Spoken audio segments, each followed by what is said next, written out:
It begins not with a tremor that shakes continents, but with a strange report from a fishing vessel off Odo Island. A trail of scorched earth, no wider than a car tire, leading from the beach into the dense undergrowth. Local authorities dismiss it. A prank. A lightning strike. But then come the disappearances. Not people, but livestock. Goats, chickens, all vanished. In their place, small patches of ground register faint, but distinct, levels of radiation. The mystery deepens when a team of biologists, dispatched from Tokyo, sets up motion-activated cameras. What they capture is not a new species of monitor lizard or a mutated rodent. The footage is grainy, shot at night.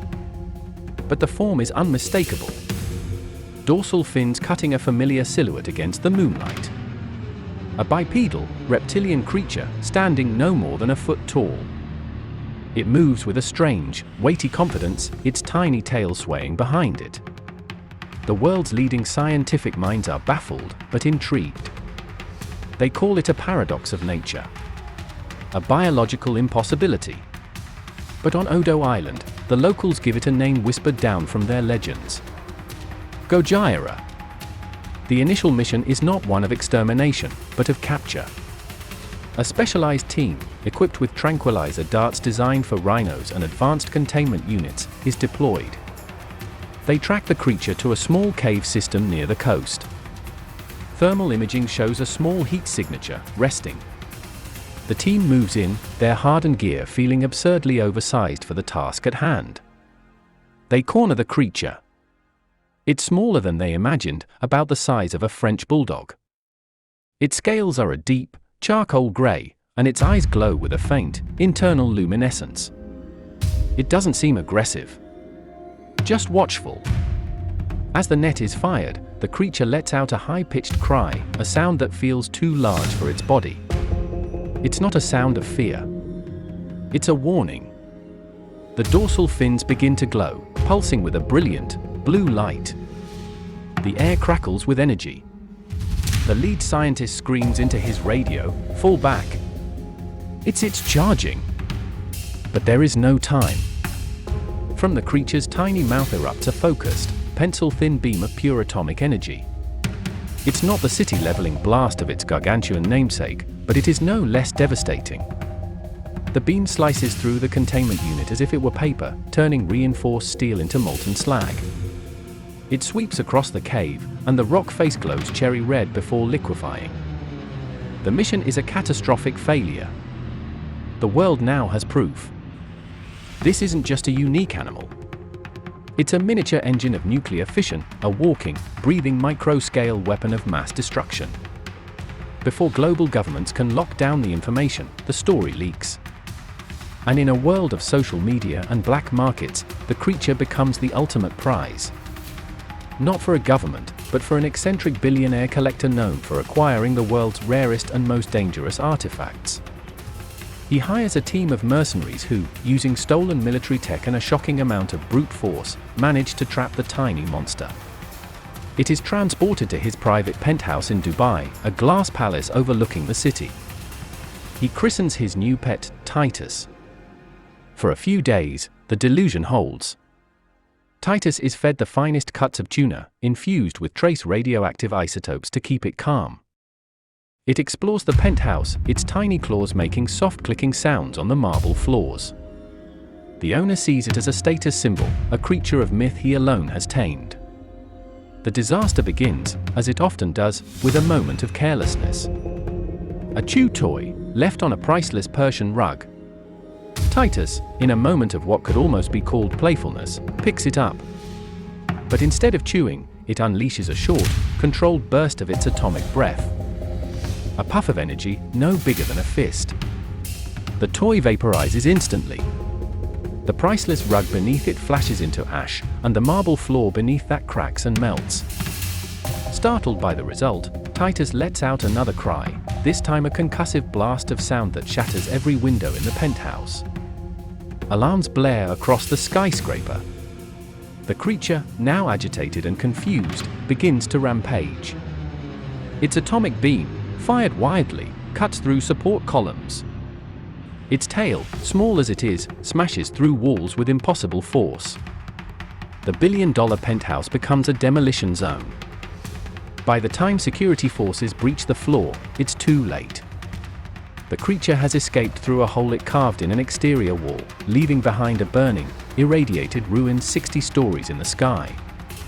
The Dubai incident changes everything. The creature is no longer a curiosity or a pet. It is classified as a global threat, designation, Kiju Micro.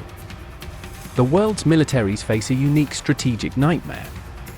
How do you neutralize a target that is fast, incredibly durable, and capable of melting a tank, yet is small enough to hide under a car? Conventional missile strikes are out of the question, the collateral damage would be immense.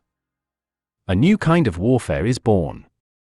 DARPA launches Project Chimera, developing swarms of AI-guided micro-drones, each armed with tasers, cryo-emitters, and radiation-dampening foam. The world's most advanced armies are now, essentially, building the world's most sophisticated pest control. Meanwhile, the creature's ecological impact becomes terrifyingly clear. It carves a path through the European countryside, and in its wake, ecosystems collapse. It hunts with brutal efficiency, but it doesn't just eat.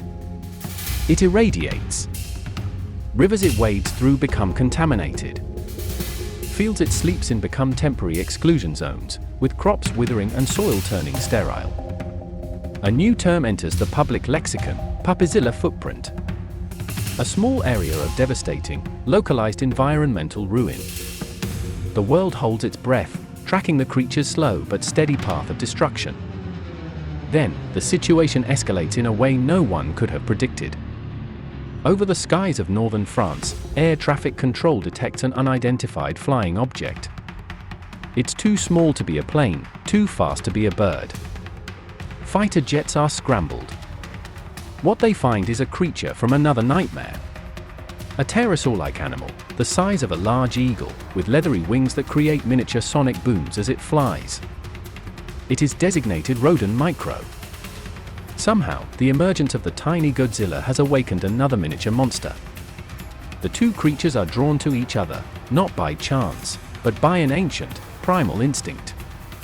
They converge on the city of Paris. The world watches, horrified, as the battle of the Micro-Kiju begins. It is a surreal apocalypse. Rodent Micro strafes the streets, its sonic booms shattering the windows of the Louvre. Godzilla, standing defiantly on the Pont des Arts, fires its atomic breath into the sky. The beam clips the Eiffel Tower, and a section of the iron lattice glows white-hot and slumps downwards. Cars are not thrown like toys, they are nudged and flipped over. The battle isn't leveling the city, but it's tearing it apart piece by piece, a death by 1,000 cuts. The military's micro-drones swarm the scene, a cloud of angry, metallic insects. They fire their cryo missiles, encasing Rodent's wing in ice, sending it spiraling into the Seine. They douse Godzilla in radiation-dampening foam, causing its atomic power to sputter and fail. The battle is short, brutish, and utterly bizarre. In the end, both creatures are captured. They are too strong to be killed, their biology too valuable to be destroyed. They are imprisoned in a state-of-the-art containment facility, buried deep beneath the Nevada desert, destined to be studied for centuries. The world is safe, but it is not the same. A new fear has taken root in the human psyche.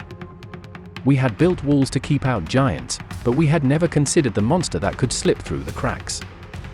The age of monsters had arrived, not with a roar that shook the heavens, but with a radioactive footprint in a public park. Humanity learned a terrifying lesson. True power is not always measured in size. And the greatest threat to our world might not be a towering god of destruction, but a monster small enough to hide in our own backyard.